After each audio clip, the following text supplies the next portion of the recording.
Welcome to the SwimSwam podcast. I'm your host, Coleman Hodges. Joining me today, he is the head coach of the TAC Titans swim club in Cary, North Carolina. Today, we have the pleasure of sitting down with Bruce Marchionda. How's it going, Bruce? Thanks for having me, Coleman.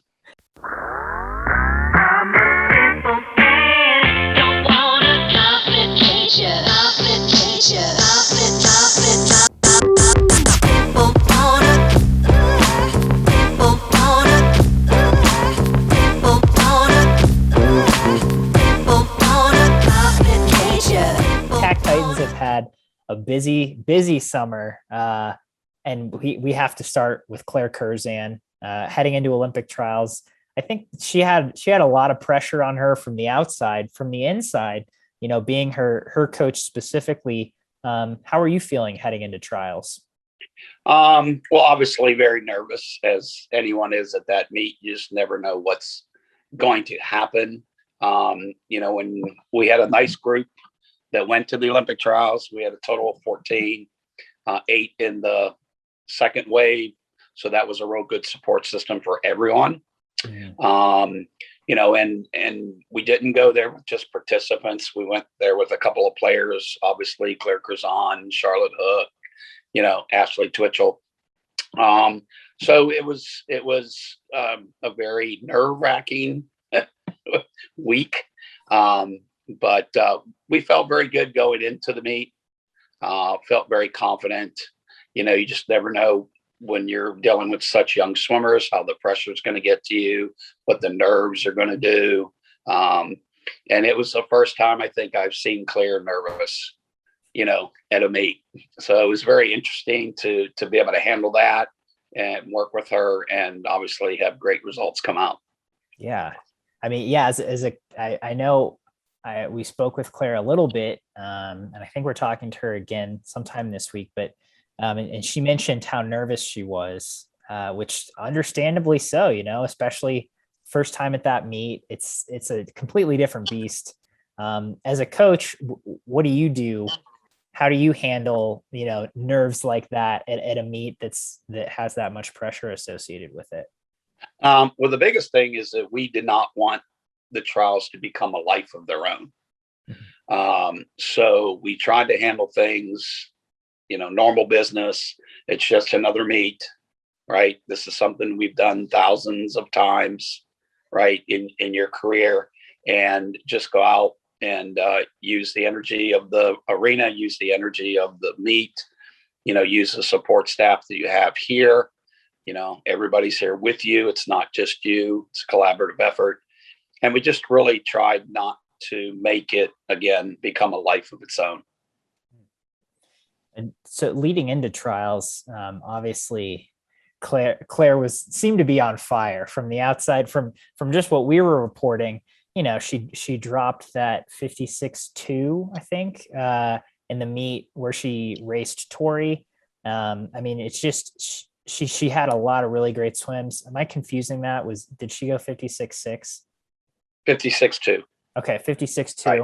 Torri was 56.6, I believe. So heading into trials, those few months, it seemed like she was just going best times.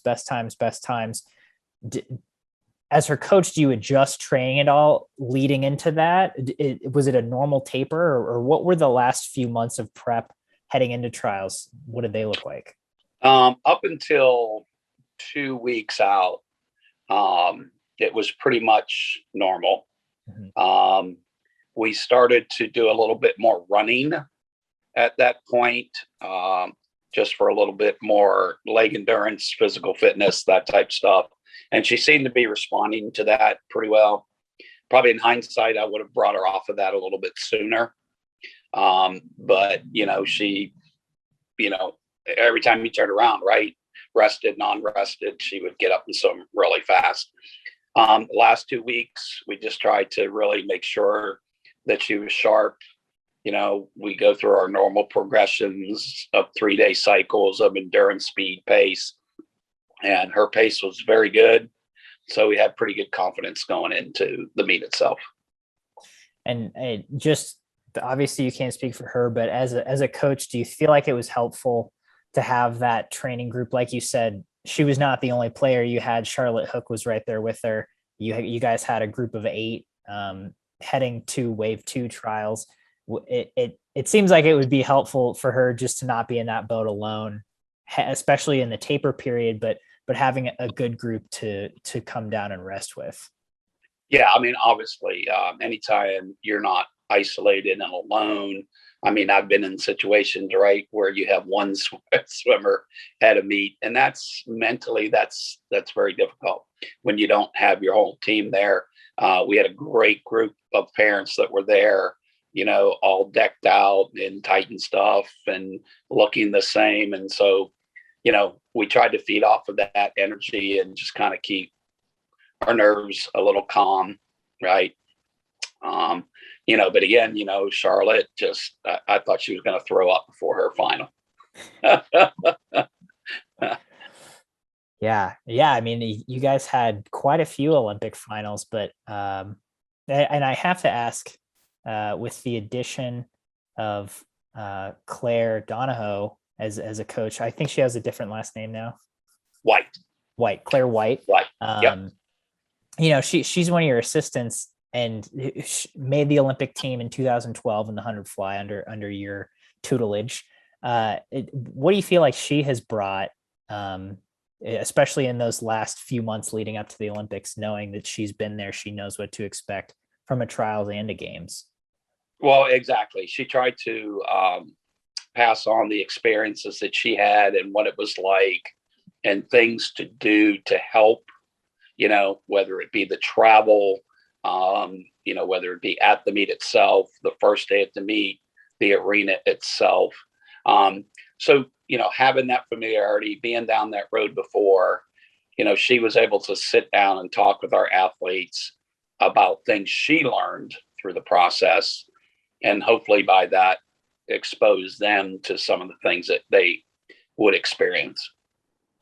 Yeah. I mean, what an asset to have. I feel like that would just, having that knowledge, especially as a younger swimmer, would be beneficial. So you get to the trials.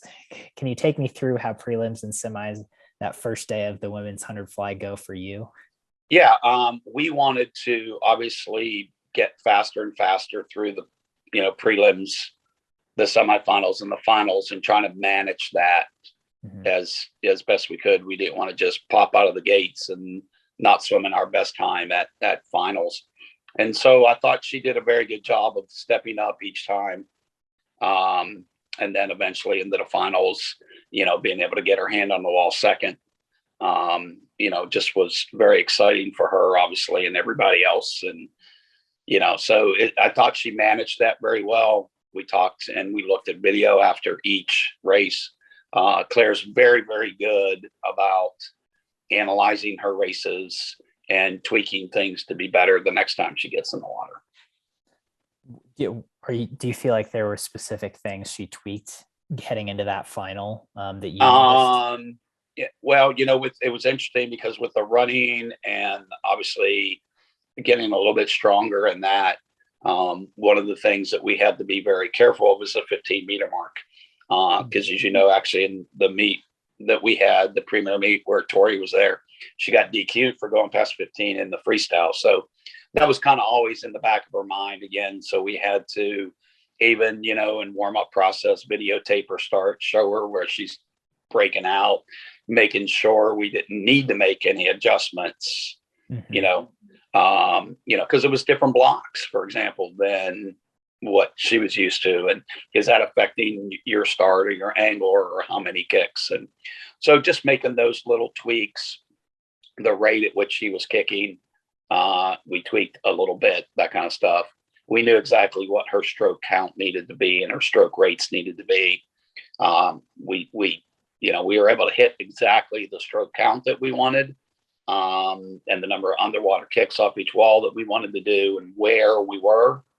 And so now moving forward, for example, it's the tempo type stuff that we are trying to maintain the same number of strokes, but just with a slightly faster tempo, which should make you faster. Yeah, makes sense. Yeah. So then after that's day 2 of finals of the trials. You have a swimmer make the team. What was the general mood of just the TAC Titans team moving into the rest of the meet after that? What was really great to see was the support that she got from all the other swimmers that were there. They were genuinely excited for her, meeting her down at the end of the walkway, coming back, and high fives and hugs and kisses and everything else. Right. And I just think that motivated us as a group as well. Right. If she can do it with what we're doing, then I can do this, which I think really helped Charlotte with her races. And she came out the next day and had a great 200 IM, which was the best time for her. And then, by golly, if we had 5 more yards on that 200 fly, I swear. But just a great experience for her. And nobody wants to finish third at the Olympic trials. Nobody, right? And then you got to turn around and go get drug tested on top of that, right? So it's like, oh my God, you got to be kidding me, right? But again, we talked about using that as motivation. You're 17 years old, right? This your first Olympic trials. So, her future is extremely bright along with Claire's, right? And when we tried to talk to them, and, Claire Donahue was there as well. And it was funny because, the first Olympic trials that Claire swam was 2008, right? She was 32nd at the trials, right? 4 years later, she's number 2. So we try to talk a little bit about that stuff as well, and how you guys are just so young and, got a bright future. They'll both be sophomores in college when the Olympic trials come up again. What a great place to be. No kidding. It's a great point. And yeah, I was going to ask you just, you got the second and you got the third at the same meet. And I feel like that's so indicative of just the kind of meet that it is. That it's such a roller coaster. There's a lot of ups and downs. And it's a strange thing, right? Because as you said, Charlotte went best times. She had a great meet, but then got third place. And that's like the one place you don't want to get at a meet like that. Right. Again, just from your perspective, you mentioned, hey, you've got a bright future. But I mean, is there anything else as a coach that you've learned? Maybe this is how I handle that, or this is when I give them space. This is when I talk to them. I mean, yeah, obviously it's hard. I mean, anytime you go to a meet, no matter what it is, right? It could be your end of the year meet at Futures or junior nationals or senior sectionals, right? And you as a coach, you swim every race with one of your athletes, right? And when they do well, you have that feeling of knowing that you help them reach their goals. And that's kind of why we do this, right? And at the same time, if you have a swimmer that doesn't meet their expectations or your expectations, it's just like someone stabbed you in the heart, right? And it's like at first, like, oh God, what do you say? What do you do? How do you help them? And we learned that you got to give them a little space at first, right? And then you come in and you basically say how proud I was to be here with you, and what a great experience. And as Kobe Bryant, right, says, there's no such thing as failure. There's no such thing as failure. Failure does not exist. The only time it exists is when you stop learning from your races, right? So there's always something to learn, always a way to take that and be better, right? And some of the athletes will come out and go, and you heard them at trials. I can't wait for 3 years, right, to be back here, right? I fell short of my goal. I can't wait for 3 years, right? What you want to do is help them not sit in the corner, put their tail between their legs and go, oh, poor me, right? Because every opportunity is an opportunity to learn and get faster and one more step closer to where you really want to be. just continue taking the steps. Yeah. That's a great philosophy. I feel like that's catching on more and more. And I think it's really cool that it is that growth mindset kind of, what can I learn from this? How can I move forward? And a great thing to have and to develop, especially to meet like that can take you pretty low pretty quickly. I think even for me, who doesn't swim there, Right. I get it's such an emotional meet, and it's so easy to get wrapped up in. So you leave trials, and then you have, athletes kind of all over the place. You have Ashley and Claire who are getting ready to go to Tokyo. I'm curious, did Ashley leave later than the pool athletes, or did she leave at the same No, time? they actually left the same time. Okay. Actually, her and Claire were on the exact same flights out to Hawaii, which was good because I think that was the first time Claire got on a plane by herself. Right. Which you keep forgetting that kind of stuff, right? Right. Oh yeah, you get on a plane, you go to Hawaii. Okay, well, you've never done this before, so it was great to have Ashley there, right, and help out with that process as well. But they both went at the same time. I know their water workouts were obviously a little bit different. Ashley got to compete down there in a little open water race. Yeah, which was really good. And obviously, anybody that watched the Olympics, and if you don't know who, and you watch the open water race, if you don't know who Ashley is, then you weren't paying money. You weren't paying any attention, because God, what a great effort she had, and leading all the way until I think the last 1,000 meters. Yeah. That was one of the most exciting races of the Olympics to me. I Yeah. didn't watch the men's, but I did watch the women's, and yeah, I mean, what a thriller, especially those last few thousand meters. I mean, it's just so back and forth. There's so much happening. But backing up to the training camp, just again, from your perspective, what kind of communication were you having with Claire and or Ashley as they were training in Hawaii and leading into Tokyo? Were you pretty hands off, or were you able to at least speak with them and talk to them a bit? Yeah, I mean, most of the communication was through their coach in charge. Todd DeSorbo was in charge of Claire. So we text and talked pretty much daily on that. And some of the times that she was putting up, Todd was just like, I've never seen a girl go that fast before, right? And so we felt very good about what she was doing, and letting Todd do his thing for the most part, tweaking some things, giving him suggestions on what I would be doing at this time. It was hard. It was extremely hard not being there, right? Because in a normal year, right, a non-COVID type situation, I mean, all the home coaches would have been at the training camp. Mm-hmm. That was one of the best things. When Claire Donahue went to the Olympics, we went back to the University of Tennessee, and we were there for 2 weeks. So we were able to be there and able to make sure that they were getting what they needed, right, to have their best performances at trials. And that was hard. That was hard to do, but Todd did a great job of communicating and making sure everything was good.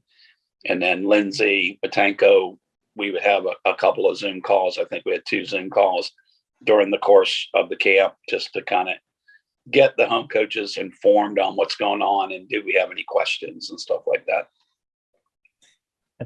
That's really nice. Yeah, obviously, like you said, I don't know if I realized all the home coaches get to come for a period of training camp, which is awesome, but also I'm sure really hard then when you don't.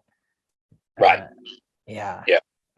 And so moving through training camp, and then obviously Claire swims again on the first 2 days in Tokyo, and then the last day, and then I think Ashley's a day or 2 after that. So you really got the bookends of the swimming competition. Can you take me just through watching that, and if you communicated with them at all during that, or what it was like for you? There was, just because of the time changes and that, it was difficult. But again, Todd did a great job just making sure that he was reaching out and letting me know what was going on and stuff like that. And obviously the hardest part was we didn't get to watch the semifinals of the 100 fly live, because, you know, USA just had a great 400 IM, which was extremely exciting. And then they were interviewing them. And as they were interviewing them, I heard the horn go off and I'm like, oh my God, I hope that's not the first semifinal. And then you see in the corner of the background, oh crap. Right. So then you got to flip over and find it and that kind of stuff. But, you know, obviously, again, it's just for her at that young age to get that experience. Right. And to learn from it and be better the next time was great. You know, obviously we had a little higher goals than we achieved there in her individual event, but again, try to learn from that and move forward. And then, you know, her doing her job in the medley relay to set them up and finishing second and, you know, passing the baton over to the next team to go after the gold. And my golly, they almost did that. They almost pulled that one out. Yeah, what was it like to see that race? And I mean, that was one of the best races on the, I think of the games as well as that women's 400 medley relay. It was so exciting in the finals, but you know, to obviously as an American at first, you're like, oh, they got silver. They were so close. And then it's like, they got silver. Like, that's great. The swimmer I coach now is a silver medalist. What was that like? Yeah, I mean, just excited for her, right? And you know, we have 3 athletes that actually are associated with the Triangle Aquatic Center, TAC, which was obviously Claire Curzan, Claire Donahue, and Torri Huske, right? And Charlie trained here for a period of time. And so knowing Charlie very well, and all 3 of those athletes, you know, earned their medals through the prelims of a relay. Right. So it's kind of, you know, that sense of pride that you did what you needed to do for your country and your team to put them in a position to go after that. And yeah, of course, we always want to win, right? We always want the gold medal. And, you know, for a moment there, it was like, oh, you know, we had that, we could do that. And then you realize, okay, you just want a silver medal, you know, how could you be disappointed, right? You can be a little bit disappointed, you know, maybe what I say is don't be satisfied necessarily, but be happy with what you did. So yeah, that was fun to watch. And then, you know, a couple of days later, we turn around and there goes Ashley in the open water. And like I said, we're just following through that and just watching and cheering and screaming and yelling and let's go. And we got this, right. We're texting Derek Wall, which was her husband. And, you know, he's going, oh yeah, she's looking good. And we're going back and forth. And, you know, again, you know, it's like, what a great effort, right? Obviously she wanted the medal and fell short there, you know, and it wasn't until the very, very end, right? I mean, she led 90% of the race, right? Yeah. I mean, it was a great race. And again, I really like what you said. Don't be satisfied necessarily, but realize the accomplishment that you've achieved and what you've done. And I feel like that was a lot easier for a lot of athletes to do this Olympics, given the last 2 years and what everyone's gone through, just to be there, to get the opportunity to compete. And then, you know, whether you won or you earned a medal or you just swam your best, it's like, it seemed like a lot of more athletes could just openly come out and say, yeah, maybe it wasn't what I wanted, but I'm really satisfied or I can be really happy with this and take it and move forward. You know, talking to Claire after her performances, did you get a sense that that's how she felt? Yeah, I mean, obviously she was, a little disappointed because she had such high goals. But then, after a while, she just was very thankful for the experience, and get a chance to swim the prelims of that relay. She was very excited about that, and, had the potential to earn a medal that way. And so I think, what she has learned is going to make her a better athlete. We already sat down and talked about some stuff that she learned on the trip, right? And some of the other, things that some of the other athletes were doing that she thought was very interested. And we sat down and looked at that and, talked about some of them. Yes, no, yeah, okay. And then just trying to make her program better over the next year, right? Because obviously we're hoping, and I know the selection process hasn't come out yet, and I know it'll be a very small group, but we're hoping she'll get to go to World Championships in December, short course World Championships, and short course she's going to be really good, right? Right, more walls the better for her. I mean, she was 49.5 short course fly, right? So she. That could be a great situation for her. So I hope she gets that opportunity. Again, hopefully we'll know here in the next couple of weeks whether that's a reality or not. And then again, we have to turn right around in April for, probably World Championship trials. And again, I know that those details are trying to be worked out as well. So, just trying to tweak her program and make it better for her. Right. Because here we have the ability to be able to do a lot of individual stuff, which is just the beauty of having your own facility, so to speak, where we can come in at different times. And if you need something different, let's make sure we do that. Yeah, that's funny to hear you say that because your training group is pretty big. Yes. What is the top group sitting at right now? The Olympian group, as we just started Monday, is sitting at 43. Which isn't enormous, I guess, per se, but like that's like a college team. That's I feel like that's right. Double of what a lot of other club training groups is. And so that's obviously it's great that you guys are able to have that. But then, like you said, you have your own pool time. And so, with someone like Claire or any other athlete who maybe feels like they need individual, do they come in on their own and maybe do something else or have another practice? How does that work? Yeah, we actually, have the flexibility to, based on their schedule, obviously. And last year was a lot easier because most of them were totally virtual learning, which now they're not. But like Charlotte and Claire were in the water at 6:45 this morning, right? Where I have a whole nother group coming in at 3:30 this afternoon. So, with the smaller groups, even though we may be 43 large in that particular group, we can make sure they're trying to get what they need to do, right? And then you sit down with their class schedule and say, okay, well, Wednesdays you're done with school at 2:00. So let's come in at 3 and do some very specific things for you. Yeah, that sounds pretty great. Right. And, here in the beginning,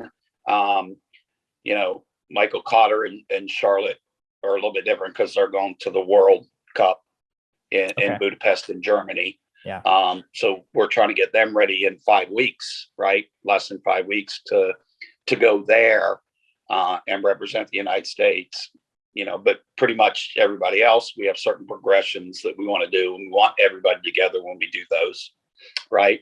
Like on Saturdays, in the beginning of the season, we always do run swims, which are always fun to see. But we go the first Saturday, we'll go a 1 mile run and a 1,000-meter swim, right? Which is not that bad, sure. Right? But it's a race, right? It's a race. Okay. We keep team records. We make a big deal about it. Next Saturday, we do that twice back to back. 1 mile run, 1,000-meter swim, 1 mile run, 1,000-meter swim, right? Third week, we do it 3 times back to back, right? And historically, fourth week, we do it 4 times back to back. Sometimes they do a great job, and we kind of do that as fourth time as a relay, which they get all excited about. But, that type of stuff, doing that all together with everybody just builds a lot of camaraderie. And, and again, it's really cool because that's the time some of the people, that's their time to shine. Right. They maybe have run cross country, at some point, or they're good runners and they're a little more distance oriented. So they're good. Our sprinters, like, oh my God, I gotta, go thousands. What are you talking about? I don't even know how to count that high. So it's like certain people, it's their time to shine, which is really neat. Right. And some of them like, oh, I can't do that. And they get through that. And it's like, okay, look what you just did. Right. You're going to be able to do anything that we throw at you. So we do a lot of little progressions like that in the beginning of the year that will just get everybody together, even though we'll break up in the smaller groups and get individually what they need. I want to come do TAC Titans Saturdays. There you go. Come on, Coleman. That sounds great. I would have loved that as a swimmer, and that sounds super fun, super engaging for the whole team. Certainly somewhere I would have shined. I was a dry land hero all the way. But that's really cool. So moving on to Charlotte Hook and Michael Cotter. So we talked about Tokyo for Claire and Ashley. Then for the rest of the team, you guys sent 65 athletes to the Futures meet in Huntsville, which is insane. That's so many athletes. Can you tell me about that meet a little bit? Yeah. We determined, earlier in the year that was going to meet that we were going to target. And it kind of gave everybody, including some of our younger swimmers that were still in the 13 and 14 groups, a chance for them to get their first kind of, maybe what you call national experience, at least at a higher level meets, get them experience. So we decided to do that as a whole. And that was a lot of fun. We had, it wasn't a team travel trip because of COVID and stuff. So all the families came down, right? The parents were in the stands each night with a different color t-shirt for the TAC Titans, which was kind of fun, and get them a little bit engaged, and just go down there with a group like that. It was fun. It was a lot of fun. And some of our swimmers had just phenomenal meets, right? Like at our boys 400 freestyle relay, and we didn't have Lance Norris in it. We didn't have Michael Cotter, who wasn't even there. Right. So this was kind of our next kind of group. And, we went 351s and a 50 point, for a bunch of 16-year-old boys. Right. So that was kind of fun. The relays, first time we did relays in probably a year and a half. Right. So, so it was a fun meet for us. And we kind of had that in mind when we determined that's where we were going to go. We wish we could have went to Richmond, right? Which is 2.5 hours up the road, and we got a truck down 8 hours to Huntsville, Alabama. But did you guys drove down to Huntsville? Some flew, okay. Some drove. The coaching staff, we actually flew into Nashville because it was a lot cheaper, right? So we flew into Nashville and then got vans and drove down to Huntsville, which really is only an hour and a half, hour and 40 minutes. So it's not bad. So that worked out pretty well. Okay. Gotcha. Yeah. So all kinds of travel. You guys got there. It sounds like a great crew. That sounds really fun. And then particularly Charlotte Hook, coming off of trials, how do you feel like she was approaching this meet? She swam 50 free, 100 free, 200 free, 400 free, and then 200 fly. And I think she was on relay. Right. Yeah. When she got back from trials, she took a little bit. Well, she was kind of an alternate, obviously, for the games. And as soon as we found out, okay, we're not going to be an alternate, she took time off and actually went to Jamaica for a week, which was nice. And so when we got back in, we just said, let's have fun with this. Let's get back to it. And she goes down there and swims, the 50 free, the 100 free, the 200 free, the 400 free, which are all best times for her. Right. And I'm looking at the other coaches and going, I don't know what the hell we're doing. Right. We'll all just take 2 weeks off before our big meets. Right. And the same thing with Michael. Michael Connor wasn't there because he had to take a break for 2 weeks. And so we said, well, let's not go to the future meet. Let's get another weekend and go to the closeout meet, which we had at TAC. And he gets up and goes 3:53 in the 400. Right. I'm like, okay, everybody's going to take 2 weeks off, 5 weeks out, right, from your big meet. That's what we're going to do. But so it was fun there watching her go that. Her 200 fly was still very good, right?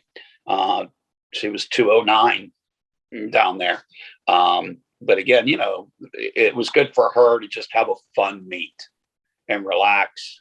The support from the teams were good. They got together and they were like, okay, tonight's going to be USA night. So they got dressed up in all their USA stuff and they just had a great time and fun on the pool deck. And, really at the end of the day, that's what's more important.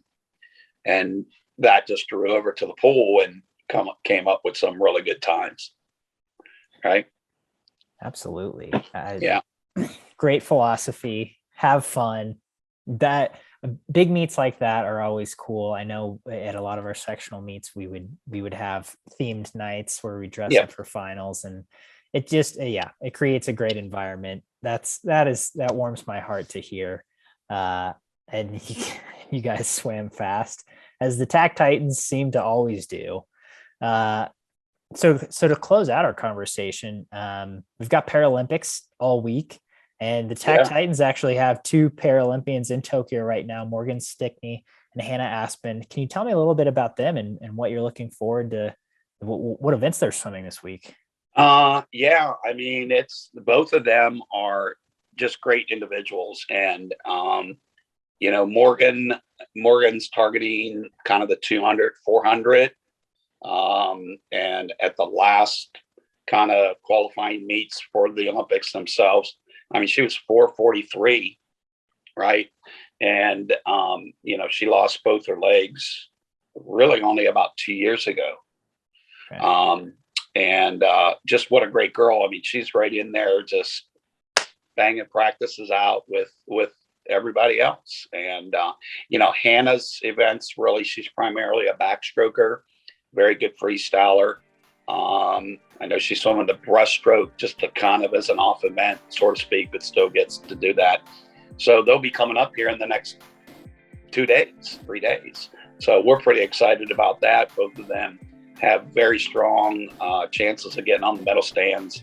So we'll all be watching here with some pride and, just 2 great individuals to represent the United States and to some degree represent us.